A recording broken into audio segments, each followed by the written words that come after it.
Due to the nature of this program, listener aggression is advised.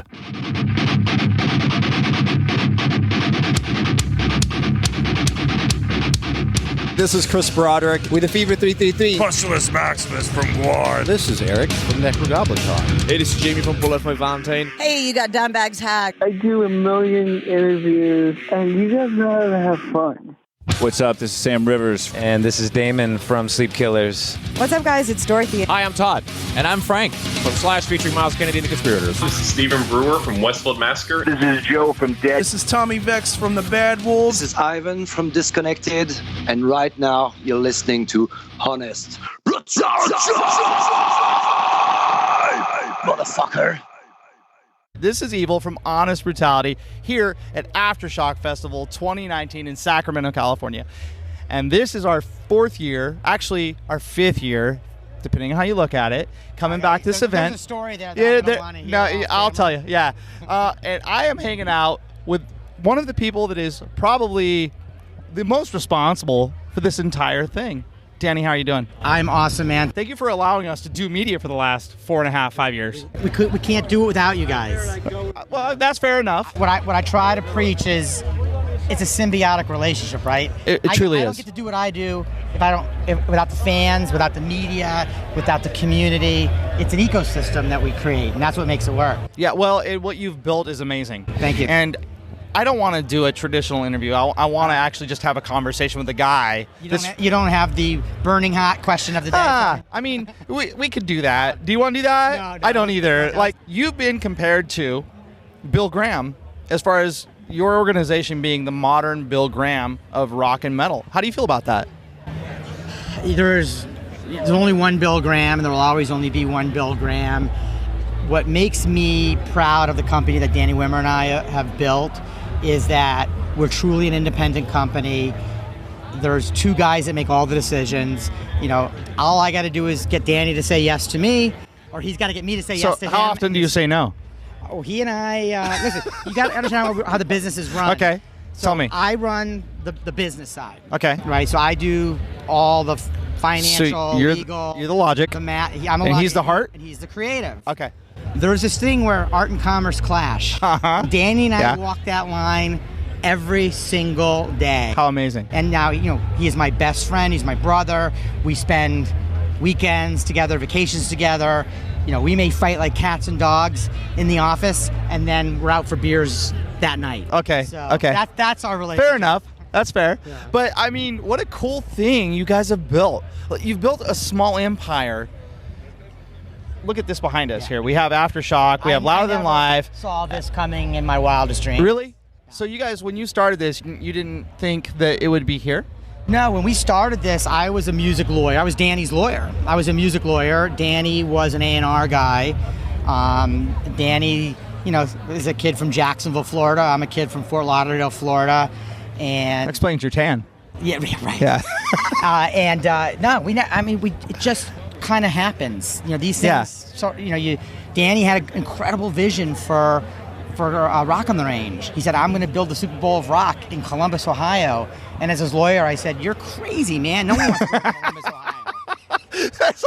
Yeah, I could see you saying that, too. That's exactly what... So at some point, we started to realize, hey, we really do have a business here. And then we started to I left my law practice and became partners with them full-time. And we started to really map a path. But still, this was never... in the plan. I mean, one day Danny had a brainstorm, and he started pitching it to Lars and the team, and 9 months later, here we are. What an amazing thing. Yeah. What an amazing thing you've built. Yeah, thank you. So I have to back up a little bit, because you said you left your law practice. What kind of law did you practice prior to doing this? So I was a music lawyer representing a lot of the bands that now play our shows, and represented executives and anything in the music business. Is that how you get into play? No, it probably hurts. There are certain bands I probably just have to hide from. But what it is funny is I used to get paid by them, and now I'm writing them really big checks. So that's kind of cool. Turnabout's fair play. Yeah. Yeah. And for some reason, the checks I write them are a lot bigger than the checks they ever wrote me. That's brilliant. I love it. So what has been your favorite part of this entire journey for you as far as building DWP, being a part of it, building these festivals up to this point where you guys just announced Metallica for 2020 on the heels of the last festival of your circuit run. Like, what's been your favorite thing up to this point? My favorite thing is not what happens out there.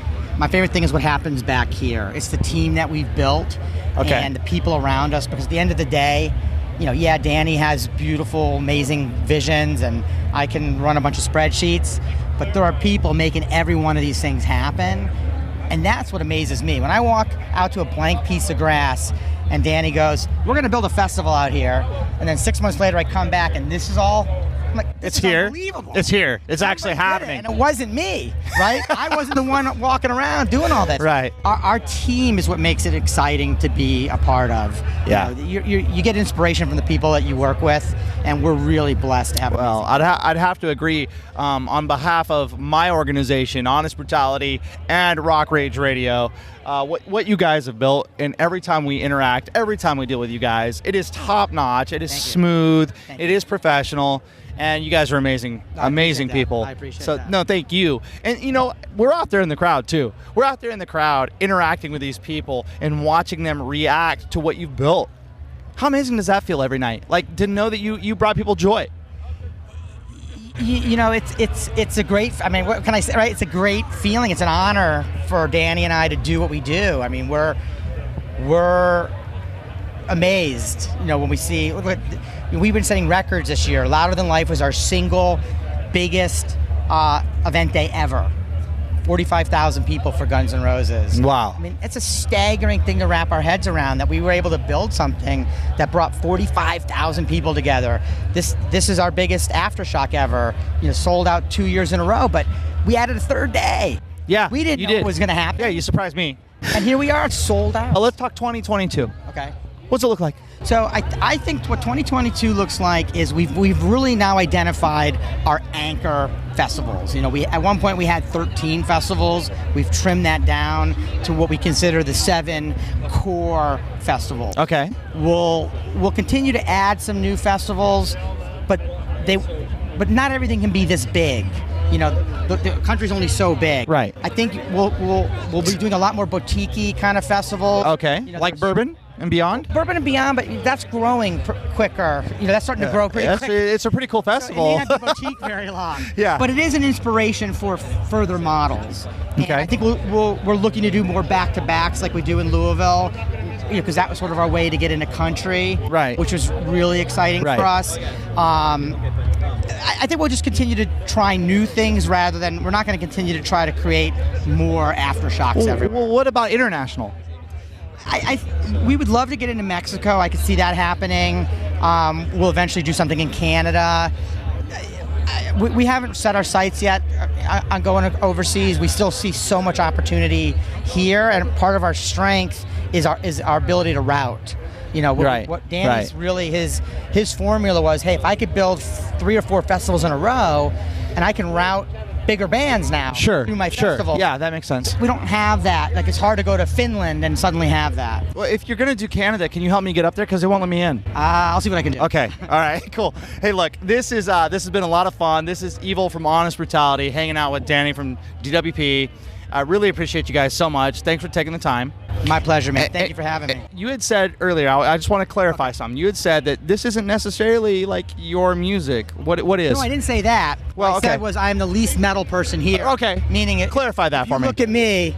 I'm not that metal. So, little secret, Danny and I have no tattoos. None? That could get us kicked out of here. You want to go get one? No. Let's go get one. That's what I mean. Like, I don't live it, right? I'm not as dedicated as some of the people out here. You're an amazing guy. Thanks so much for taking the time. My pleasure, man. Thank you. All right. Thank you.